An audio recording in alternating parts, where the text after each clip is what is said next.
I'm going to move on next to something truly important, and that is the continuing vaccine scepticism among many people, albeit that the so-called scepticism or hesitancy or whatever we want to call it among young people has halved. The number of young adults reluctant to get a jab has almost halved since early June. This is fantastic news. But you have a particularly interesting perspective on this. I do, and we were just talking about it in the break. I'm always fascinated by people who say, because I'm healthy, I don't need to get the vaccine. Because I'm fit and healthy, I don't need to get the vaccine. And I've thought about this quite a lot. And obviously, when I fell ill back in March last year, there was no vaccine option. And I fell ill at the age of 38. And I've often wondered, what would have been the effect had I fallen ill at 28 and the same thing happened? And it would have been much more devastating because of all the things that I've managed to do in my 30s, whether it's, and I've been very fortunate to be able to have run marathons, and I did a great cycling trip, and I've had the job at LBC. Hang on a minute. How many marathons? This was 3 or so. But those, none of those things. And I don't say this for the violins, and I don't say this but they were all, I was very lucky, and I got to do those things in my 30s. I've got no option of doing those things in my 40s. Because of the continuing consequence of your very serious bout of COVID. And I would, if I'd had the option, and I've said this to friends before. And if you had been vaccinated, it wouldn't have been anywhere near as serious. Anywhere near as serious as a 38-year-old man. Yes. To have been vaccinated, I wouldn't have ended up in hospital. I wouldn't have ended up with pneumonia. And I would give to have gone back and for the vaccine to have been available and to be able to have the vaccine before I got ill, I'd give every material possession I have to have not had to go through that. Yes. And all of work's been really supportive, my family's been really supportive, and I'm incredibly lucky because after all I'm here. We were worried, weren't we?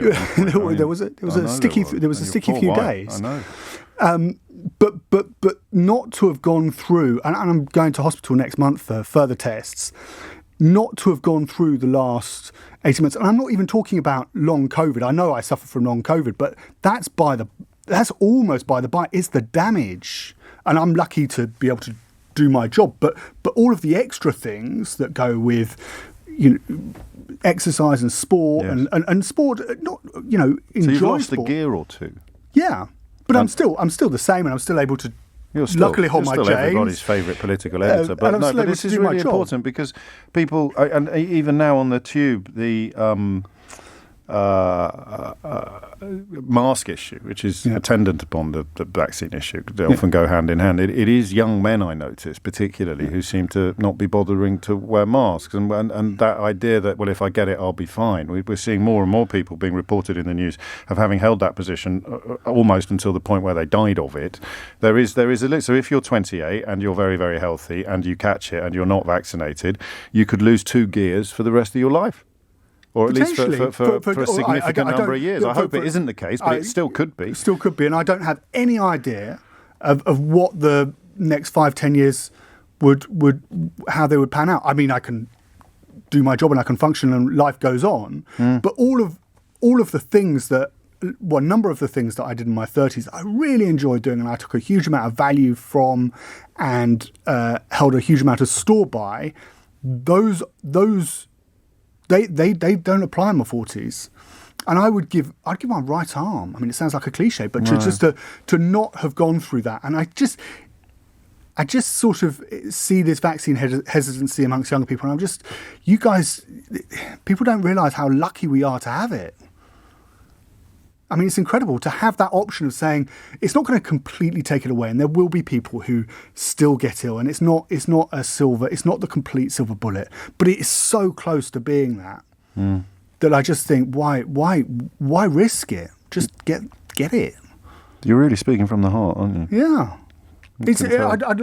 Yeah, to have that option of not to have done, and those 6, that week in hospital stays with me at every turn. It stays in the back of your mind. It doesn't go away. Of course. And it doesn't, the impact it has you don't just come out of hospital and everything switches back to normal.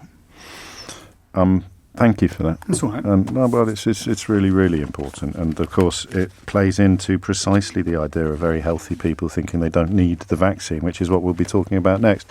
However, an awful lot of people want to know what sort of times you were getting in these marathons that you ran. I got my quickest one. Yeah? At 3:30. Shut up. Yeah, 3:30 something. 3:30. Are you serious? Yeah. That's pretty good, isn't it? Yeah. I could swim. I could do... look, we're going to get into a situation of...